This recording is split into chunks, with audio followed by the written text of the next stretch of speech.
Pumanaw na si Antipolo City 2nd District Representative Romeo Acop sa edad na 78. Kinumpirma ito ng iilang mga kongresista ngayong araw, kabilang na si House Deputy Speaker Ronaldo Puno. Sa isang text message, sinabi ni Puno na inatake sa puso si Acop kagabi at nalulungkot ito sa pagpanaw ng kongresista na naging kaibigan niya for 25 years. Inalala rin Imaginein mo. Ito si Acop, maraming pera to, dating general. Matagal na nagsilbi sa Antipolo. Pinalaki daw niya ng matino yung mga anak niya, sabi niya, pinag-aral daw niya, pinalaki niya matino yung mga anak niya. Oh. Yun yung sinasabi niya sa Quadcom, ha. Oh, ngayon itong si Acop, marami siyang pera.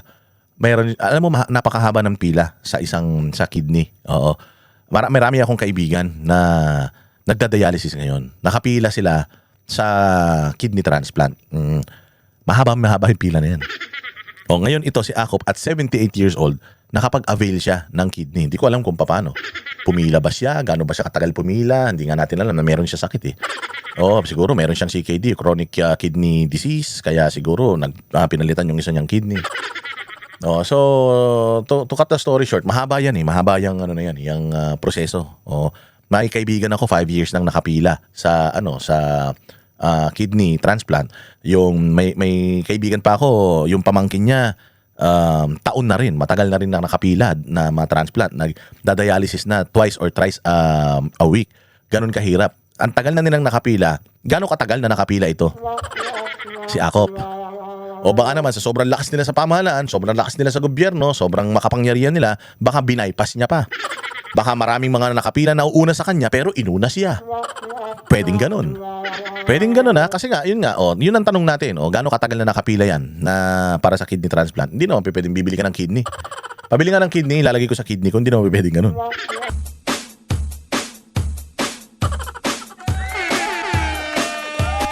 Dancing with the beat with DJ Glenn on the mix. Marcos Bangag, Marcos Bangag, Marcos Bangag, Marcos. Ay, magandang araw mga banateros. Ito na naman ang inyong pinakapaboritong fake news peddler sa balat na YouTube, Boss D.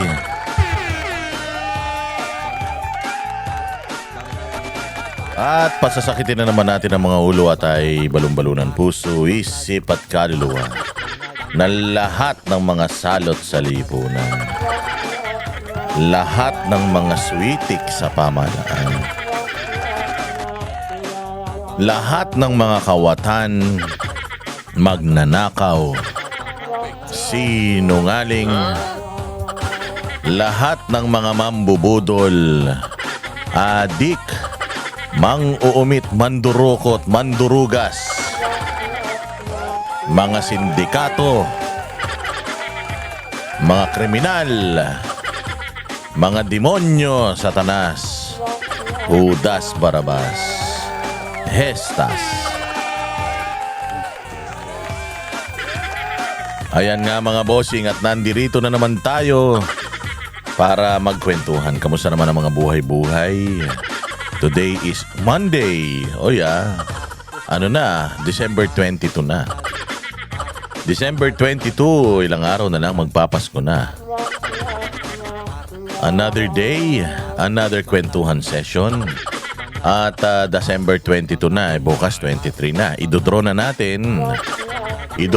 natin ang ating ayuda. Oo, galing sa mga banateros, papunta sa mga banateros para meron silang pandagdag Noche Buena. Pandagdag lang ha, huwag niyong iasa sa atin lahat, di naman natin kaya. Meron tayong ipamimigay na 100,000 pesos worth of raffle prizes. Hindi, 100K. 100,000. Ipapamigay natin sa mga banateros. Tagi 1,000. Bawat isang banateros na nag-qualify sa ating paraffle Christmas party. Kaya abangan nyo ha. Kailangan kayo nakasubscribe sa lahat ha. Boss Dada 2.0 or Boss Dada TV. Siyempre, kailangan din po kayo ay nakafollow sa ating Facebook dahil either of the 3 channels or pages, dyan tayo magla-live at dyan natin iraraffle. Pag nag-live ako, tapos wala kayo dyan sa, pag tinawag ko pangalan nyo, wala kayo. O ibibigay natin yan dun sa mga nanonood. Pag wala kayo, nako, yari kayo. Kaya kailangan nandiyan kayo, nakaabang kayo, sayang din yan. O, maliit na halaga kung tutuusin, pero malaking tulong na yan. Oo, galing yan sa sama-samang tulungan ng Banateros community. Mga donors natin. So magbibigay tayo ng 100,000 worth. Ayan. O 1,000 bawat isang Banateros. O pwede ninyong ibili ng pang Noche Buena para madagdagan yung inyong budget. Basta sumunod lang kayo sa mechanics. Maraming nagsisend sa akin ng Boss D, baka naman dinidelete ko na kagad yung mga ganyang messages. Boss D, ito Gcash ko, pambili lang ng ganito, ng ganyan, delete kagad yan. Boss D, para sa anak ko, delete kagad yan.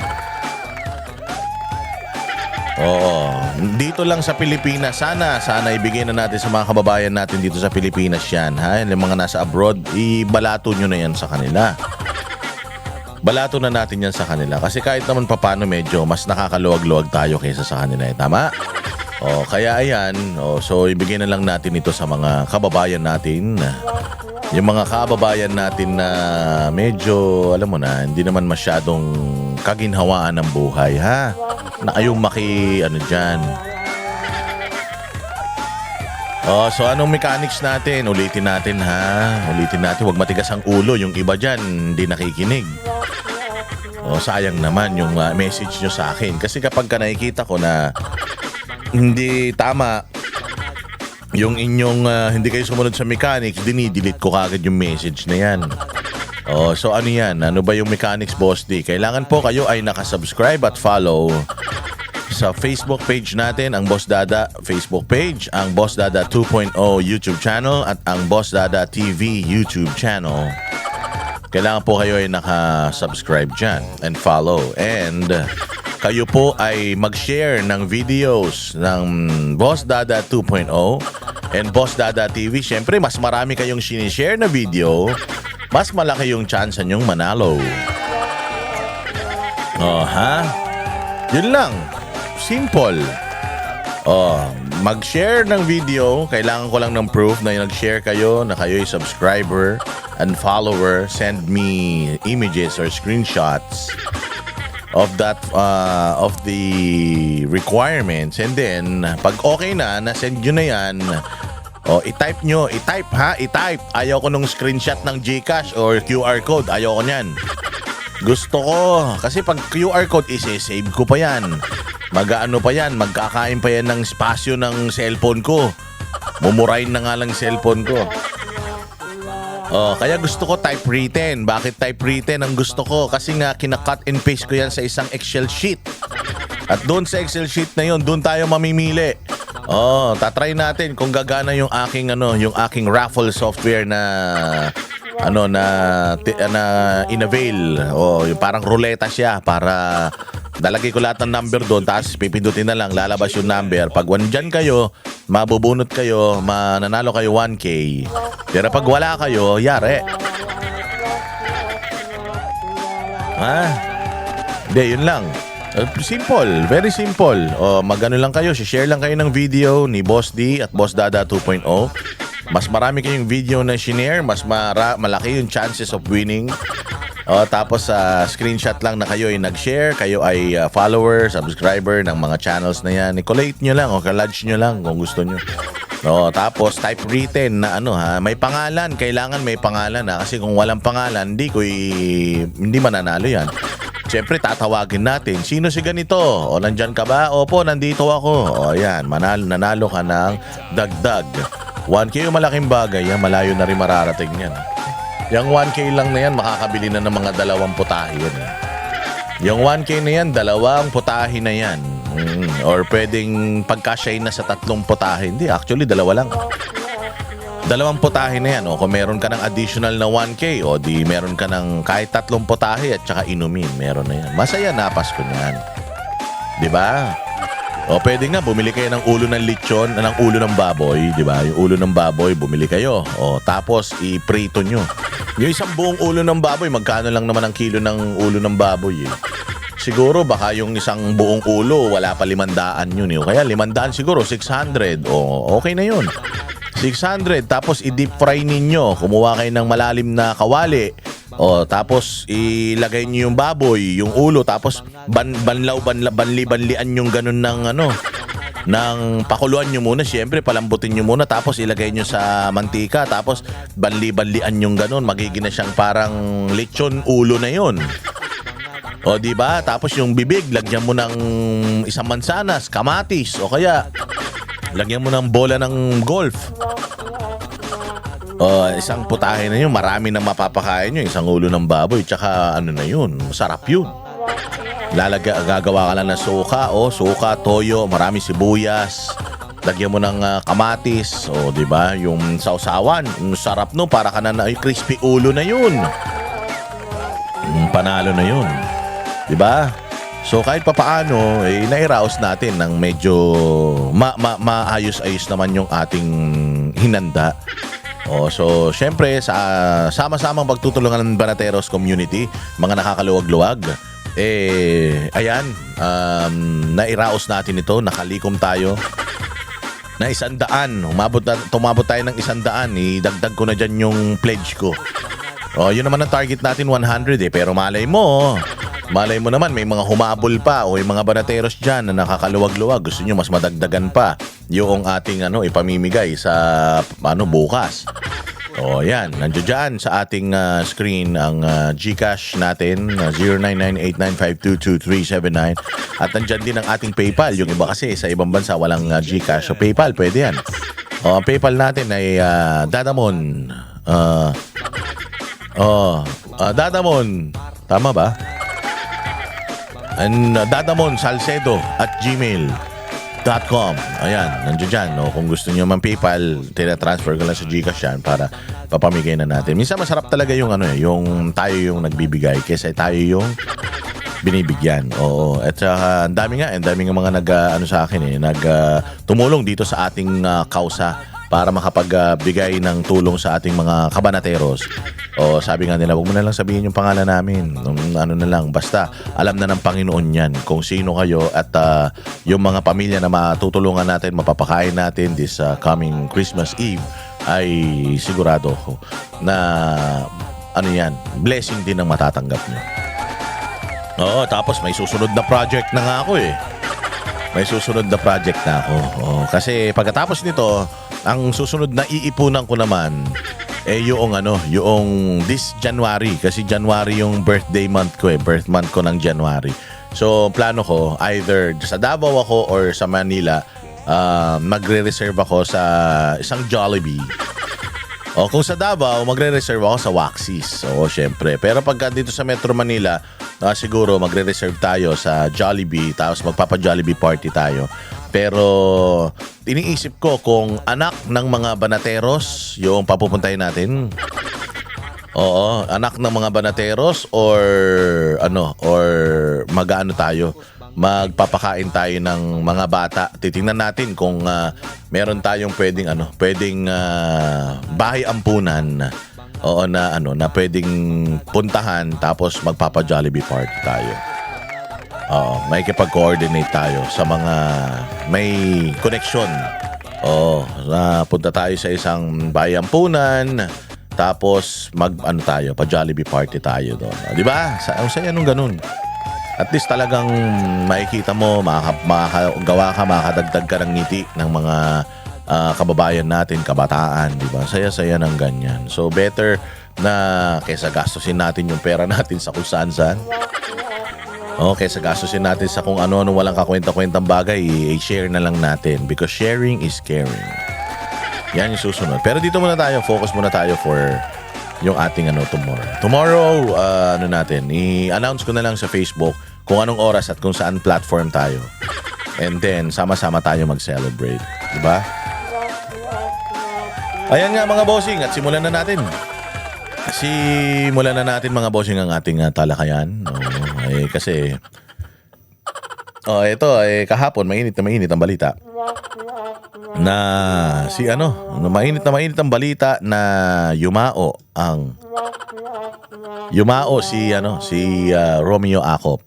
At sabi nga nila nako, si Cara David. Galing talaga magdasal. Nagdasal si Cara David. Unang namatay si Enrile. Tapos pangalawang namatay si Cabral. Pangatlong namatay si Acop. May isa pa namatay na DPWH na involved din sa flood control ghost projects. Sabi kasi ni Cara David, mamatay na sana ang lahat ng mga magnanakaw sa Pilipinas. Hindi ko alam kung corrupt, magnanakaw sa gobyerno, basta yun ang kanyang dasal. Biglang yung mukha nito ni Romualdez yung bumungad, Mamatay na daw sana lahat ng mga magnanakaw sa Pilipinas. Is mukha ni Romualdez yun nandyan. Hayop naman talaga. So ayun nga mga bossing, namatay si Acop, tapos yung lahat actually. Ang mga nag-post na mga congressman, alam nyo kung sino?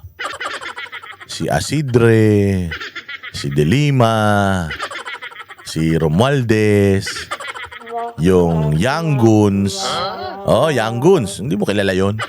Yung mga goons na mga congressman na ang ingay-ingay, tapos nung lumabas itong flood control project, biglang nagsipagtahimikan kasi ang pinag-uusapan natin ngayon mga congressman na mga contractor. Di ba sila Dong Gonzales, sila Rog Gutierrez, di ba yung mga construction, yung mga buwaka ng inang yan. Biglang nagsipagtahimikan, ang gagaling nilang sumilip sa mga budget ni Inday Sara. Tingnan mo, dati yung mga congressman, sinisilip si Inday Sara. Di ba? Yung isang taga-La Union, yung baboy na bakla na taga-La Union. Meron din palang mga palpak na mga proyekto sa La Union, ay yabang-yabang. Kung sino-sino, lahat sila tinututukan Congressman Pulong Duterte sa Davao. Lahat sila, mga congressman, sila Abante, kung sino-sino pa. Tapos biglang ngayon, nanahimik sila. Ang maingay na lang ngayon, alam mo ko yung mga walang kwentang tao. Yung mga makakapal ang muka, yung mga salot sa lipunan na mga makakaliwa. Yan, sila Tinyo, sila si Kulot Salot, yung si Elago, at saka yan sila Leila de Lima. Sila na lang maingay ngayon. As in, sila na lang ang maingay. Yung mga congressman dati na mga mayayabang, na mga putang ina kung umasta sa Quadcom, umasta sa Tricom, akala mo walang kamatayan ng mga pukin ng ina. Kita mo ngayon, isa-isa na silang nawawala. Isa-isa na silang nakakarma. Hindi ba si Abante nakakarma din yan? Natalo yan sa eleksyon. Ngayon, biglang ipinroklama ng tarantadong Comelec. Tapos, di ba, parang pinagpapaliwanag na sila or pinick up na ng Supreme Court yung maling pagdeklara sa kanya as winner. Mali naman kasi talaga yun Mali naman yun. Mantakin mo, hindi ka nanalo. Kung halimbawa, dalawa lang kayo naglaban doon. Hindi pa naman disqualified tong isa. Meron pa lang siyang kumbaga dinisqualify siya ng Comelec dahil sa citizenship. Putangin na yun, tagal-tagal nang naninilbihan yan sa Maynila. Ngayon nyo pa inanuhan ng citizenship issue. Gago. Tagal-tagal ng congressman niya, konsyal niyan. Ngayon nyo lang sinilip niyan. Ngayon, disqualify siya, tapos biglang inupo si Abante. Si Abante uupo, hindi naman ganun ang succession. Ayop talaga naman. So ganun na nangyari dyan. So dito pa lang may pakita mo na talaga si Abante unang nakarma Nakayabang-yabang niya Tapos yung anak niyang mukhang tsinelas.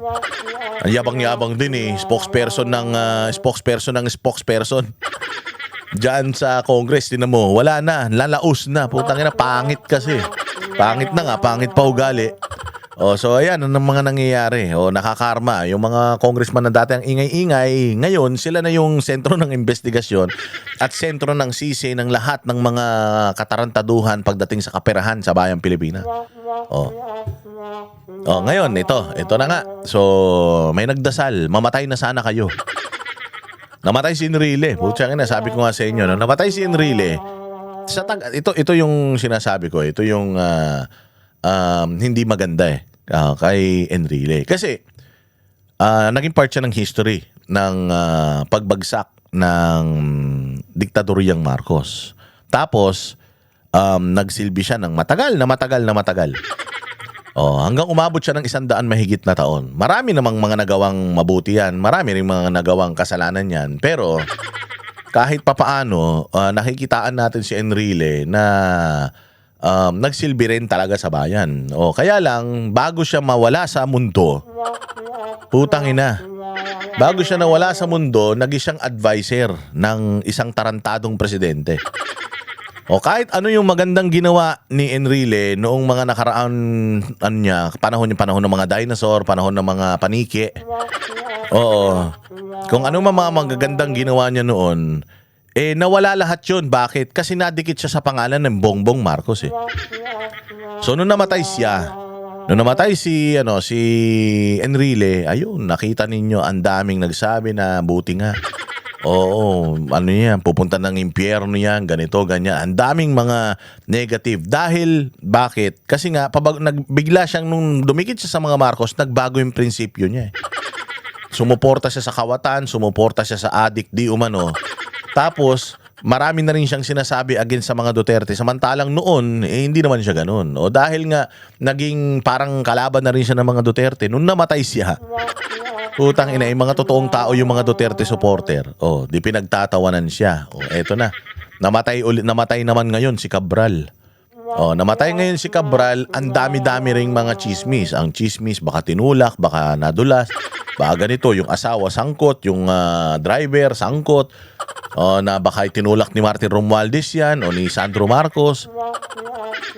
Kaya nung Yap dyan sa Baguio, baka hindi ko sinabi tinulak nila.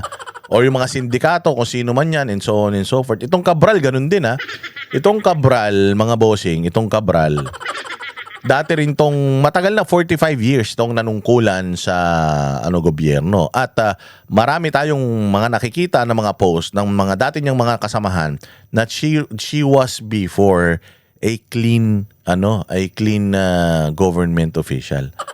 Maayos, maganda, soft-spoken, magaling siya magtrabaho kasi hindi naman tatagal yan 45 years sa panunungkulan or sa public service kung hindi maayos yung tao na yan. So maayos yung tao until naging kawani siya sa pamahalaan under the most corrupt government, the most corrupt president, the most tanga, bobo at walang kwenta na presidente na si Bongbong Marcos. Nalagay siya dyan. Nangyari kay Cabral. Hindi ba? Nung namatay siya, imbis makisimpat siya yung mga tao, pinagtatawanan siya, ganito, ganyan. Tapos, maraming mga negative comments din. Maraming nagsasabi na ganito, na ganyan, na she faked her death, na ganito, na siya daw ay, ex-deal na yun, siya o pamilya niya. So, ang dami ng mga ganun lumalabas. Kaya nga nung nakaraan, nagsalita pa nga si Senator Robin Padilla na irespeto yung namatay. Pero sinagot nga natin yung sabi ko, hindi namin irerespeto yung namatay na kriminal. Kasi yung mga kriminal sa ibang bansa, pinapatay talaga yan . Sa China, pag nangurap ka, babariling ka . Death ka talaga, firing squad ka. Sa Korea, ganun din, silya elektrika ka. Sa Singapore, lahat ng sa Malaysia, ganyan, bibitayin ka. Kita nyo nga nangyari sa Nepal, hindi ba? Yung taong bayan mismo ang pumatay doon sa mga korap. Dapat talaga yung mga magnanakaw at saka yung mga korap na mamatay yan. Hindi tayo dapat nakikisimpatya sa mga tao na yan. Magnanakaw yan . Isang buhay lang siya. Imaginein mo. Dahil sa pagnanakaw nila, ang daming buhay ang apektado. Namatay yung mga taga Cebu nung baha at bagyo. Tapos marami ring namatay nung sumunod pa na bagyo. Tapos dito sa Maynila, ang dami ring mga nasirang kagamitan dahil dun sa bagyo. Tapos gusto ninyo makisimpatya kami sa mga buwaka ng inan yan? Yung mga buwaka ng inan yan ang mga may kagagawan kung bakit mga loss of properties and loss of lives. Isang buhay lang yan . Kulang pa nga yung buhay niya pambayad sa mga buhay na nawala dahil sa mga pagnanakaw nila . Diba? Mahal ko si Senator Robin pero at alam ko na talagang syempre yun ang turo ng kanilang relihiyon. Kaya lang talaga sa pagdating talaga sa panahon ngayon, gusto mo maging mabait pero di mo magagawa. Bakit? Kasi puta itong mga namatay na ito, mga salot sa lipunan nito . Mga pinagkaitan nito ang mga Pilipino ng magandang serbisyo at ng maayos na pamumuhay dito sa bayan natin. Ang pinakamasakit sa lahat mga bossing, yung walang-wala ka na. Wala kang trabaho, hirap ka na kumain, wala ka ng pampaaral sa anak mo, hirap ka na sa pamasahe. Araw-araw na ginawa ng Diyos, stressed ka na, walang-wala ka na. Yung halos talagang ilang gutom na yung tinitiis mo, yung mga anak mo, ang sakit sa loob ng isang magulang na nakikita mo yung mga anak mo, hindi mo ma-provide yung mga pangangailangan nila. Projects, field trips, yung mga kung ano-ano man, yung mga bayarin, papabili ng gamot, papabili ng chichirya. Ang sakit sa isang magulang na pag lumapit sa yung anak mo, pa, baka pwede, gusto ko yun, yung ice cream. Gusto ko yung popcorn, yung mga ganun, tas hindi mo maibigay. Oo, sasama ang loob ng bata pero mas masama ang loob ng isang magulang na salat ka ni pangangailangan, konting kapritsyo ng anak mo hindi mo maibigay. Tapos ninakawang ka pa. Puki ng ina. 'Di ba? Ninakawang ka pa. 'Yun ang pinakamasakit sa lahat eh. Yung walang-wala ka na tapos nanakawan ka pa. 'Yun ang kademonyohan. So, masisisi mo ako bilang isang Pilipino na pinagkaitan ng magandang serbisyo na magalit dito sa mga taga-gobyerno na pinapasahod mo na. Pinapasahod mo na, nagnanakaw pa, tapos ang sasarap ng buhay ng mga pamilya nila. Tingnan mo itong Cabral, putang ina yung muka. Mantakin mo, sabi nung noong purinarya ha, ang layo nung nilaglagan niya. Wala siyang bangas sa mukha. Putang galing nung plastic surgeon na gumawa ng mukha niya. Ang tigas ng mukha niya. Mantakin mo sa sobrang tigas ng mukha niya, nagpagulong-gulong siya sa batuhan, wala daw galos yung mukha. Yun yung sabi nung Yun ang sabi nung reporter ng TV5. Wala daw galos sa mukha. Pero sabi naman ni Remulla, wasak daw yung ganito. Pero imagine mo, di ba nagpagulong-gulong ka, talbog-talbog ka, hindi ka makikilala talaga dun. Pucha, hindi lang isang beses tatama yung mukha mo sa batuhan eh. Siguro sa ilang pagulong-gulong mo, yung mukha mo ilang beses tatama eh. Ang tigas ng mukha niya, sa sobrang tigas ng mukha niya, hindi siya nahiya sa mga pinagnanakaw niya, tapos pinagpapaplaster niya sa mukha niya na ganyan. Bakit tayo nagsasalita ng ganito? Again, nobody deserves to die. Except itong mga korap sa gobyerno. Except itong mga magnanakaw sa gobyerno. Hirap na yung mga Pilipino. Tapos tayo pa yung inaabuso. Diba? Ngayon, eto may bagong namatay si Akop. Tingnan nyo. Breaking news. Habang nagla-live tayo kahapon, si Akop namatay. Anong unang pumasok sa isip natin? Karma. Diba? Breaking news. Oy, Boss Dada, namatay daw si Akop. Tinignan ko kagad yung cellphone ko. Oo, namatay nga, karma. Yun ang kagad na pasok sa isip ko. Hindi ko man lang naisip, kawawa naman yung may iwanan na asawa. Nagdadalamhati yung mga anak, yung mga apo, and so on and so forth. Ang naisip ko kagad, karma. Bakit? Kasi, yung unang papasok sa isip mo, pag may nawalang isang tao, ibig sabihin yun yung legacy na iniwan niya. Oo, yun yung legacy na iniwan niya. Sabi ko nga sa inyo, meron kaming kapitbahay na napakasama ng ugali. Laging paglasing, nagwawala. Chismoso pa. Tapos, adik pa. Sugarol pa. Lasinggo pa. Lahat ng mga kabulastugan. Busit na busit ang mga kapitbahay sa kanya. Nung namatay, alam mo ang sabi ng mga kapitbahay, alam mo, mabait yan. Mabait naman yan eh. Mabait naman yan, kaya lang nabisyo lang. Yung asawa kasi ng lalaki, kaya naging ganyan yan, naging baliw. Pero noon, okay yan, mabait yan. Hindi ba alam mo yun, lahat ng namamatay, bumabait. Di ba? Kasi nga tayo mga Pilipino, maawain mabait yan. Kaya nga ikaw, kung yung asawa mo, visit ka, masama ugali, gusto mo bumait, patayin mo. Pag namatay yan, tayo mo lahat ng kamag-anak niya, yun, sayang naman. Ay, parang nakatutulog lang siya. Mabait kasi yan, yung nabubuhay.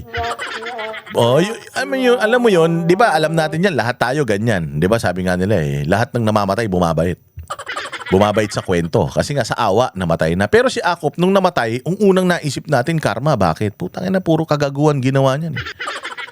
Puro kagaguhan at pangbubuli ang ginawa niya ni Akop Hindi ba si Akop ang nag-contempt kay Si Akop, si Lapaduano ang nag-contempt kay Grijaldo. Kay Kernel Grijalde ba yon? Grijaldo, basta yon. Hindi ba ang tagal na nakulong nun, pinagkaitan nila ng kalayaan ng wala namang kasalanan yung tao? Ni wala ngang kaso yung tao ngayon patungkol dun sa binibintang sa kanya ng mga hudas na ito. Di ba? Aside from that, pinatawag yung mga vloggers doon. Mga babae. Crisetio, si MJ Kiambao. Anong ginawa sa kanila nito? Binaboy-baboy sila nito. Putang ina, katanda-tanda ang tao. Akala mo, walang mga apo, mga anak na mga babae, putsang ina, mga babae, pinagtripan doon dahil congressman sila, kaya yabang nila. O, di ba? O, anong ginawa? Pinaiyak. O, tapos sabi, magsusorry ka o hindi? Kung di ka magsorry, contempt ka. O, sinungaling ka. So, yung maamin ka, sinungaling ka. Ganun sila mambuli, buwa ka ng ina ng mga yan. Kaya pag naalala ko, talagang putang ina eh. Sabi ko, mabuti na lang din talaga na wala ang mga hayop na yan eh. Tapos, aside from that, nakita nyo kung paano nila tinrato si Pangulong Duterte? Noong pumunta ron si Pangulong Duterte, humarap sa kanila, nakita nyo kung paano nila itrato? 14 hours. Si Pangulong Duterte, 80 anyos, 14 na oras na pinaupo nila doon. Tinatanong nila ng paulit-ulit tungkol sa mga bagay-bagay. Binababoy nila si Pangulong Duterte doon. Pumapalag si Pangulo. Hinarap silang lahat ni Pangulo. Pero nakita mo, wala silang awa doon sa matanda. Hindi lang basta matanda. Dating presidente nagsilbi ng tama sa bayang Pilipinas. Ginanon-ganon nila. Aside from that, siya rin ang gumawa ng mga istorya tungkol kay Mary Grace Piato, na ganito, na ganyan, intel. Siya mismo, pulis siya, alam niya na ang intel, di dapat nilalabas yan. Yung mga intelligence officers, yung mga asset, hindi dapat nilalabas yung identity tsaka mga pangalan yan. Kaya nga nung nakaraan, merong mga nagbigay ang pulis ng mga pabuya sa mga peking intelligence officers nila eh. Kasi paglagay nung bag na ganun, yung bag kinuha, ibinigay dun sa tao, walang laman na pera eh. So, ibig ko sabihin, lahat yung mga yun, nakamaskara, nakatago yung mata. O hindi ba, nagdi-disguise. Iniiba pa nga yung boses eh. Kaya nga may Bikoy, ako si Bikoy. Di ba, kaya nga may mga whistleblowers sila eh, na kung ano-ano ang nilalabas na mga balita at hindi nagpapakita ng mukha. It's because napakadelikado. Para sa isang intelligence officer na ma-expose yung kanyang identity dahil kung ang ine-expose mo, komunista, kung ine-expose mo, sindikato, delikado talaga buhay mo. Siya pulis, colonel, general pa yan, pero alam niya yon, pero nagbubulag-bulagan siya doon. Kaya ayan, ngayon, dahil dun sa mga ginawa niya, kasi si Akop, di man natin kilala yung putang ina niyan. Pakialam naman natin sa ulol na yan, kung anong naging buhay niya nung nakaraan. Wala namang significance sa atin yan. Nakilala lang naman natin yung hayop na yan noong nagsimula na tong Quadcom hearing, nagsimula na tong panggigipit sa mga Duterte. Kaya nga sabi ko sa inyo, kung titingnan mo kung sino-sino yung mga nagsasalita tungkol dito kay Akop, yung mga kasama din niya na nanggipit sa mga Duterte, kalaban ng mga Duterte. Yung mga kasama din niya na nagpo-propaganda at mga korap din, mga kontraktor. Pinapaliwanag ko lang bakit ito yung initial na reaction natin. Di ba? Nakukuha niyo yung ibig sabihin? Sige, pakinggan natin tong balitang to at alamin natin kung ano yung nararamdaman ng mga kasama rin niyang mga kriminal sa Kongreso. Ang pakikiramay sa pamilya ni Antipolo City Representative Romeo Acop matapos ang pagpanaw ng kongresista. Balikan ng kanyang ilang dekadang serbisyo sa gobyerno sa Agenda Weekend Report ni John Manalo. Pumanaw na si Antipolo City 2nd District Representative Romeo Acop sa edad na 78. Kinumpirma ito ng iilang mga kongresista ngayong araw, kabilang na si House Deputy Speaker Ronaldo Puno. Sa isang text message, sinabi ni Puno na inatake sa puso si Acop kagabi at nalulungkot ito sa pagpanaw ng kongresista na naging kaibigan niya for 25 years. Inalala rin Imaginein mo. Ito si Acop, maraming pera to, dating general. Matagal na lang silbi sa Antipolo. Pinalaki daw niya ng matino yung mga anak niya, sabi niya, pinag-aral daw niya, pinalaki niya matino yung mga anak niya. Yun yung sinasabi niya sa Quadcom. Ngayon itong si Acop, marami siyang pera. Mayroon, alam mo, napakahaba ng pila sa kidney. Marami akong kaibigan na nagda-dialysis ngayon. Nakapila sila sa kidney transplant. Mahaba yung pila na yan. Ngayon ito si Acop at 78 years old, nakapag-avail siya ng kidney. Hindi ko alam kung paano. Pumila ba siya? Gaano ba siya katagal pumila? Hindi nga natin alam na meron siya sakit eh. Oh, siguro meron siyang CKD, chronic kidney disease, kaya siguro pinalitan yung isa niyang kidney. Oh, so to cut the story short, mahaba yan mahaba yung ano na yan, yung proseso. Oh, may kaibigan ako 5 years nang nakapila sa kidney transplant. Yung may kaibigan pa ako, yung pamangkin niya taon na rin, matagal na rin na nakapila na ma-transplant. Nagda-dialysis na twice or thrice a week. Ganun kahirap. Ang tagal na nilang nakapila. Gaano katagal na nakapila ito? Si Akop. O baka naman sa sobrang lakas nila sa pamahalaan, sobrang lakas nila sa gobyerno, sobrang makapangyarihan nila, baka binaypas niya pa. Baka maraming mga nakapila na uuna sa kanya pero inuna siya. Pwedeng ganun. Pwedeng ganun kasi nga, yun ang tanong natin. Gaano katagal na nakapila yan na para sa kidney transplant? Hindi naman pwedeng bibili ka ng kidney. Pabili nga ng kidney, lalagay ko sa kidney ko, hindi naman pwedeng ganun. Usually may pila talaga yan so okay, sabihin na natin, tumalon siya. Tingnan mo, tumalon siya, naging okay, naging maganda yung kanyang tawag dito, yung tinanggap ng katawan niya yung kanyang kidneys. Dapat uuwi na nga okay na daw. Tingnan mo, saan siya namatay? Sa atake sa puso. Sa atake sa puso siya namatay, hindi dun sa kidney.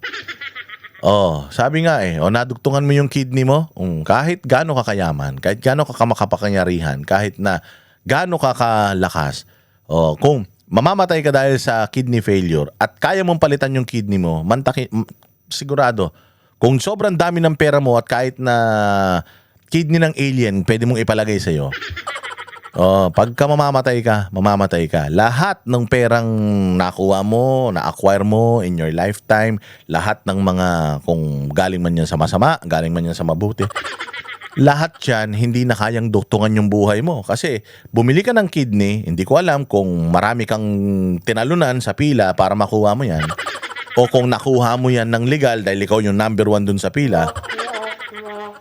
Kahit na gaano ka pa kayaman, kadami pera mo, kahit isang buong building yung ginto mo, kayamanan mo, o kita mo, hindi nyo na kayang dugtungan yung buhay ninyo once mamatay kayo. Kaya nga, ang sinasabi natin dito is why do you keep on getting so much wealth, lalong-lalo na itong mga kurakot sa gobyerno? Bakit nyo kailangang mangkurap ng mangkurap? Hindi nyo naman kayang dalhin yan sa kabilang buhay. Hindi kaya ng pera na yan na duktungan o habaan pa yung buhay mo. It happened to Enrile. Enrile is probably one of the richest senators.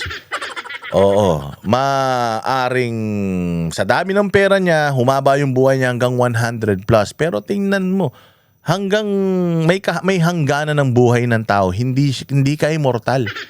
Kaya nga, dito ako nabibilib kay Manong Chavit Bakit? Kasi si Manong Chavit, mayaman talaga siya. Bilyonaryo siya. Yung mga anak niya, ganun din. Yung mga anak niya, kaya na nila yung mga buhay nila. Alam mo ginagawa ni Manong Chavit ngayon? Charity ng charity. Charity ng charity. Bakit? Kasi alam ni Manong Chavit na kahit gaano kadami ang pera niya, kapag sinabi ng Panginoon na times up ka, finish or not finish, pass your papers ka dyan. Diba? Ganun naman yan finish or not finish, pass your papers. Pucha, pag pinagpasa ka na ng papel, tapos ka. Kahit ikaw pa ang pinakamatalinong tao sa mundo, kung mabagal kang magsagot, kahit alam mo lahat ng sagot dun sa katanungan na yun, putik yan. Basta yung hindi mo nasagutan doon sa papel na yun, mali na kagad yun. So, wala ka nang magagawa ron. Finish or not finish, pass your papers. Ganun din dito.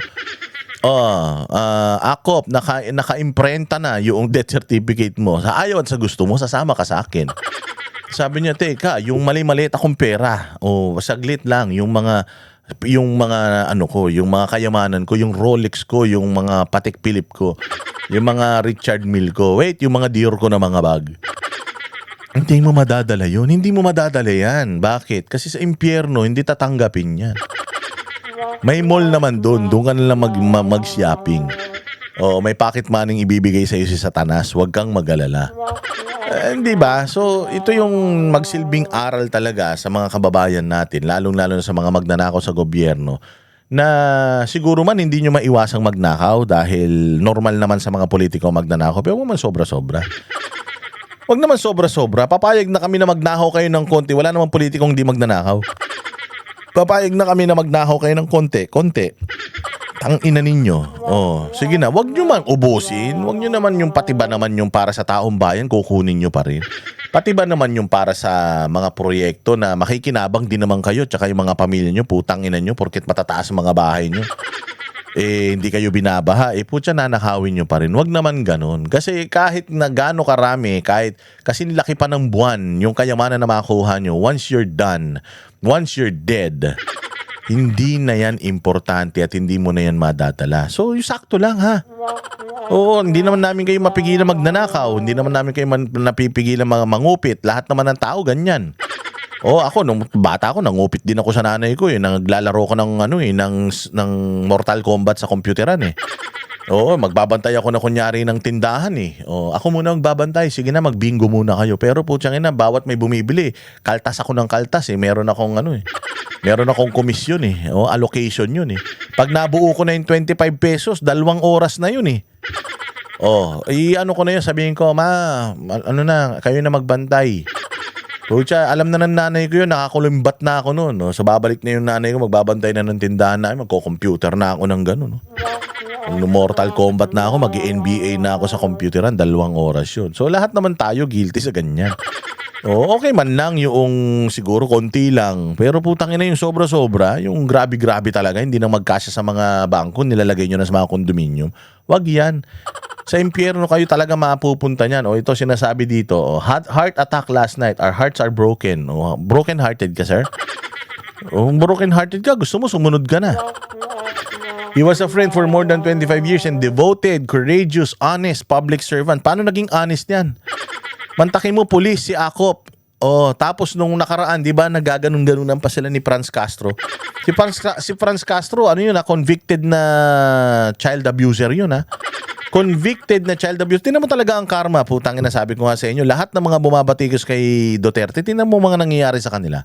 Tingnan mo si Franz Castro tsaka si Sator Ocampo, puta guilty sila.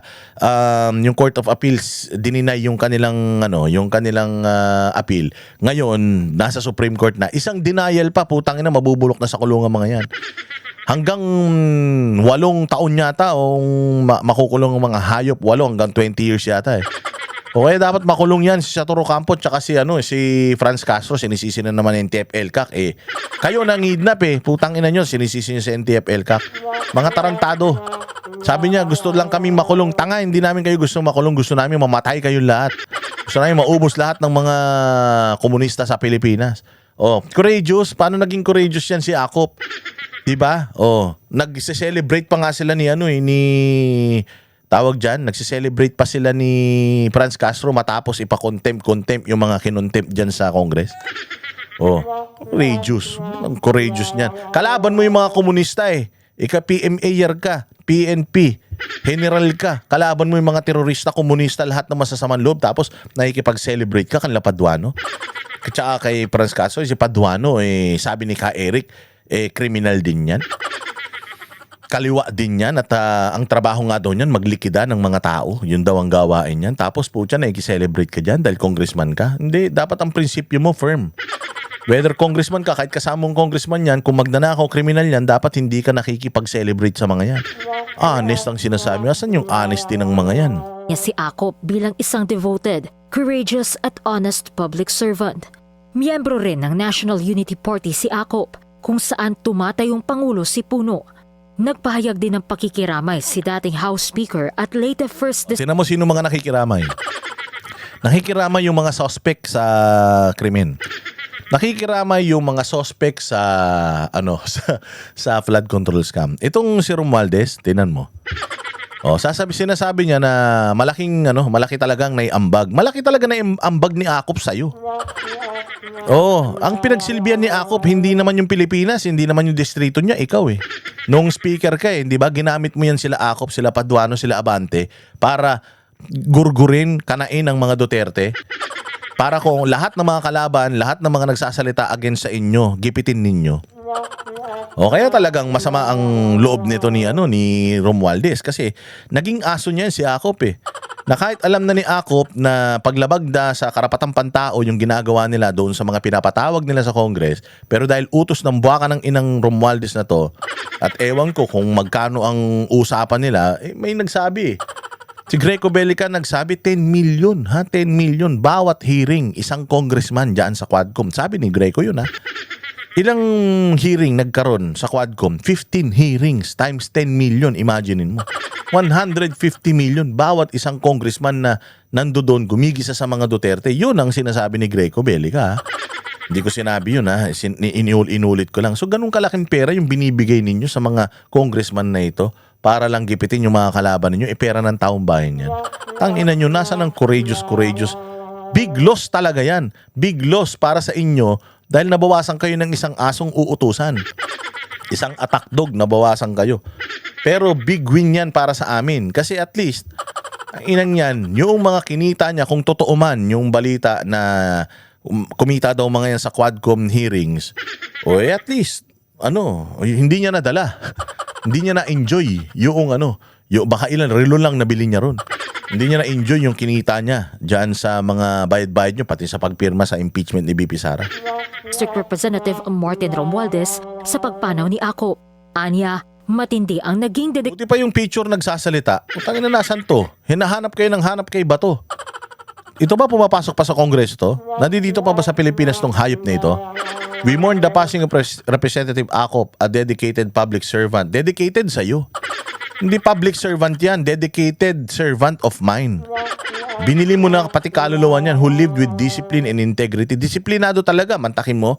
Lahat ng iutos mo susundin. Integrity and remained unwavering in his commitment to serve Filipino people. Ulul, sinungaling. Walang pinagsilbihang Pilipino yan. Ang pinagsilbihan yan ikaw. Pinagsilbihan yan si Bongbong. Pinagsilbihan yan yung political interest yung dalawang putang ina nyo. Gago kayo. Pinagsasasabi nyo. Kasyon ni Akop bilang isang public servant at nanilbihan ito ng may disiplina, integridad at paninindigan. Pinagpugayan din ni Romualdez ang naging ambag ni Akop bilang isa sa mga nanguna sa House Quad Committee investigation sa Kamara. Nirespeto raw ni Akop ang due process at maayos na oversight powers sa lahat na naging pagsusuri nito. Instrumental si Akop sa kasaysayan ng Kamara dahil sa pagtatanong niya naungkat ang issue ng mga umano'y gawa-gawang pangalan sa acknowledgement receipts. Yan, ikaw ang gumawa ng gawa-gawang pangalan. Although, alam mo naman yun. In the first place, alam mo yun. Sarap pa ng ngiti mo dyan, o nakakangiti ka ba ngayon na tinutusok-tusok yung tumbong mo ni Lucifer ng nagbabagang bakal? Di ba pinag-usapan na natin yan noong nakaraan? Ganyan sa impyerno. Sa impyerno, mga bossing,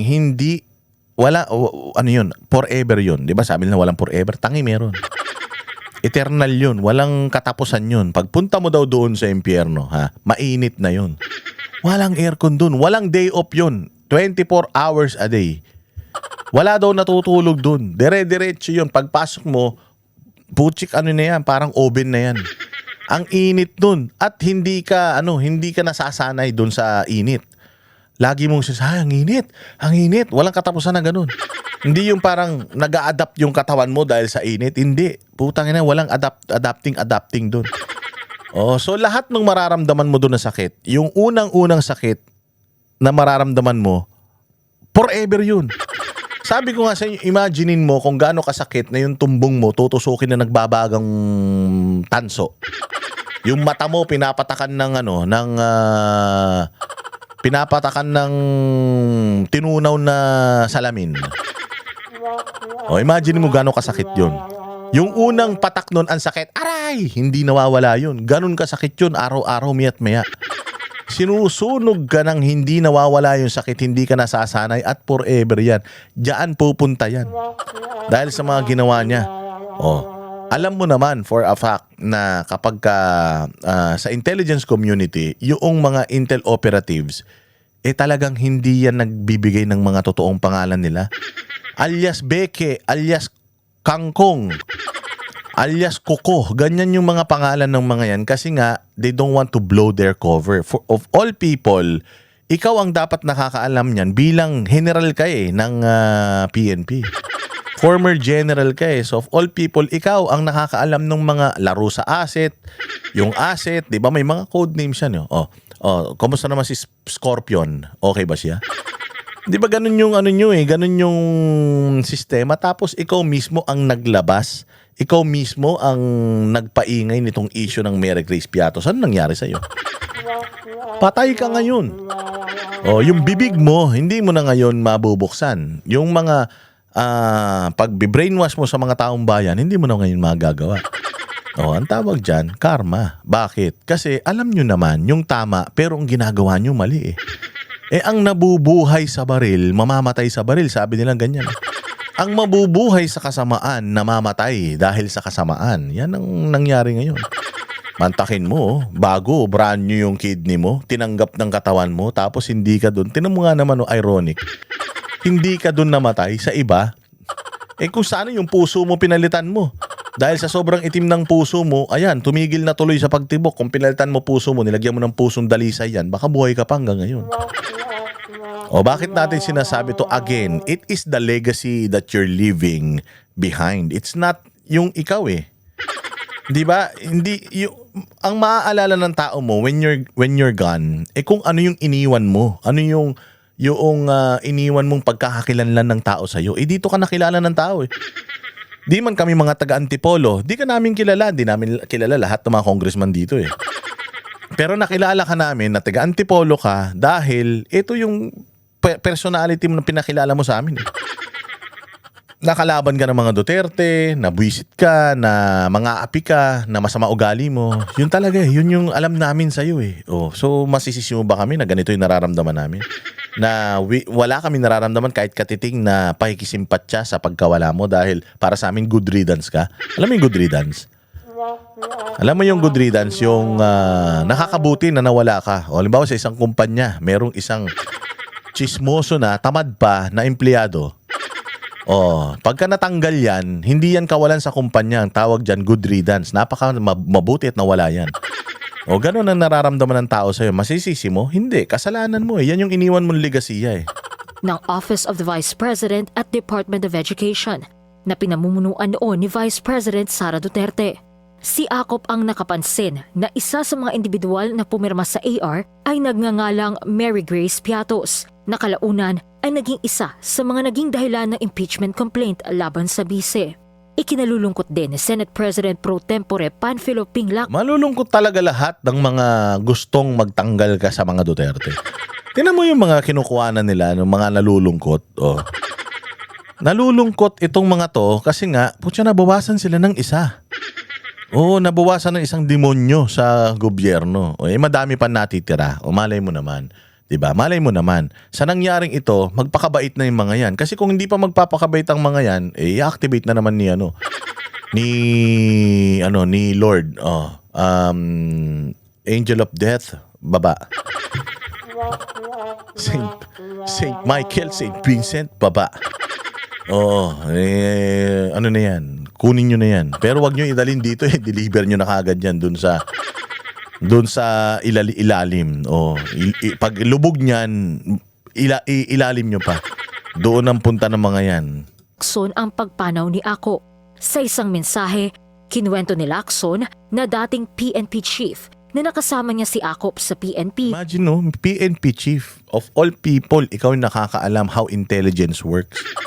Ikaw ang nakakaalam na yung mga Mary Grace Piatos, na lahat yan is protocol. Tapos ikaw pa yung nag-expose. Putang ina. Diba? Loko-loko ka.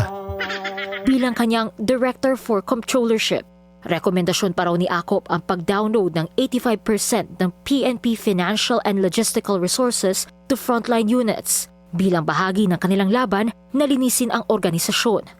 Nagsilbi rin bilang hepe ng CIDG si Acop mula 1994 hanggang 1995. Ayon sa isang police report, isinugo daw si Acop sa emergency room ng Assumption Hospital 10:20 ng gabi, pero hindi na raw ito na-revive ng mga doktor at idineklarang patay 10:56 ng gabi. Yun na nga, yung sinasabi ni Bongbong. Yung sabi ni Bongbong, hindi magiging merry ang Christmas ninyo. Ayun na nga, hindi naging merry ang Christmas niya. Hindi na siya umabot ng Christmas And we just hope na marami pa sa mga hindi tuwid na mga halal ng bayan ang sumunod na. Sumunod sa yapak nito. Kung nagdasal si Cara David, sabi ko nga sa inyo, kung di tayo nakakatanggap ng hustisya sa lupa, baka sakaling sa langit makatanggap tayo ng hustisya. O sa impyerno, di ba? Hindi, yung langit ang magja-judge pero sila din na magsasabi kung pupunta ka doon o doon. Ako, wholeheartedly alam ko, doon yan, nandoon, sinusunog ngayon yan. And ginawa niya yun. Ginalit niya ang taong bayan, ginalit niya ang Pilipino. So, a lot of people, when you see, yung si Asidre nga, sabi ko sa inyo, nag-post si Asidre, ang daming laughing emojis 5,000 yung laughing emoji, 60 yung umiiyak na emoji. So doon pa lang malalaman mo na yung pulso ng taong bayan na buti nga sa'yo. Ako personally, yun ang yun ang nararamdaman ko. Buti nga sa'yo. Pero hindi lang ako nakakaramdam ng ganito Puntahan ninyo, sabi ko nga sa inyo, puntahan ninyo yung mga pages nagpo-post ng rest in peace dito sa congressman na ito. Tingnan ninyo kung ano yung mga comment section doon. Tingnan ninyo itong live na to. Tingnan niyo yung comment section nito pagkatapos. Tapos ngayon, isipin ninyo, pag ako namatay, pagtatawanan din ba ako? Kung kayong mga congressman kayo, pag namatay kayo, pagtatawanan kayo. Sobrang bulok ninyo. Pinagtatawanan na kayo ng mga tao dito sa lupa, putang ina, sinusunog pa kayo sa impyerno. Deserve niyo yan. Diba? Akala nyo di ba? Ganyan lang tayo kasimple. Ganyan lang simple banat. Ano na yan? Yun lang man yung gusto natin pag-usapan. Marami pa tayong pag-uusapan sa mga susunod na vlog natin, pero dyan muna tayo nagtatapos. 1 oras na rin pala tong vlog natin. Maraming salamat mga barateros. Kita-kita tayo Magla-live na tayo. Mamimigay tayo ng 100,000 worth na pandagdag sa Noche Buena ng bawat Pilipino. Mabuhay kayo. I'll see you again next vlog.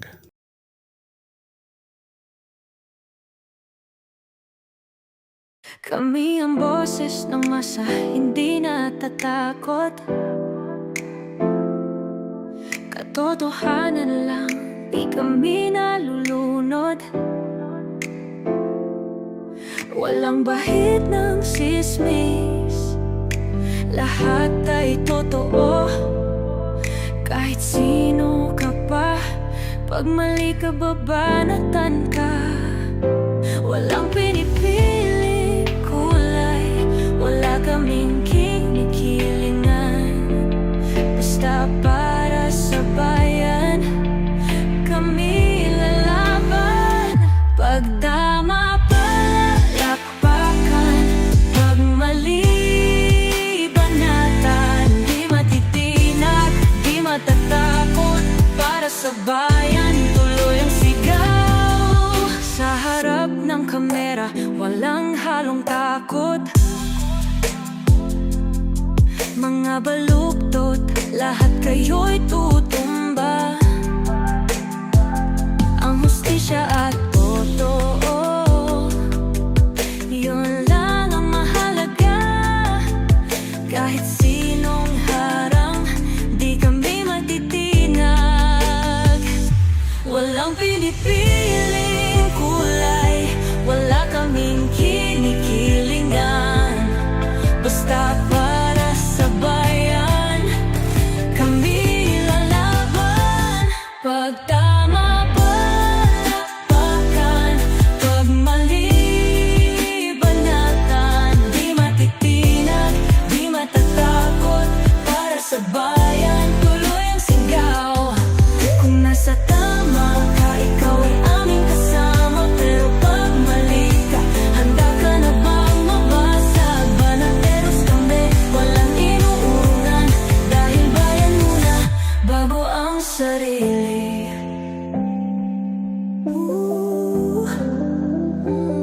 Bago ang sarili.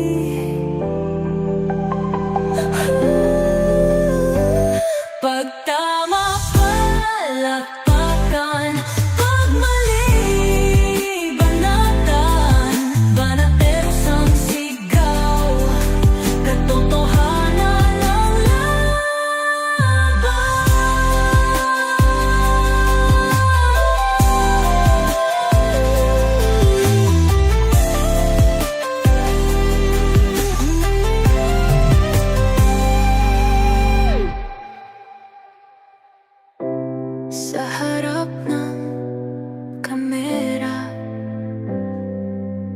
walang halong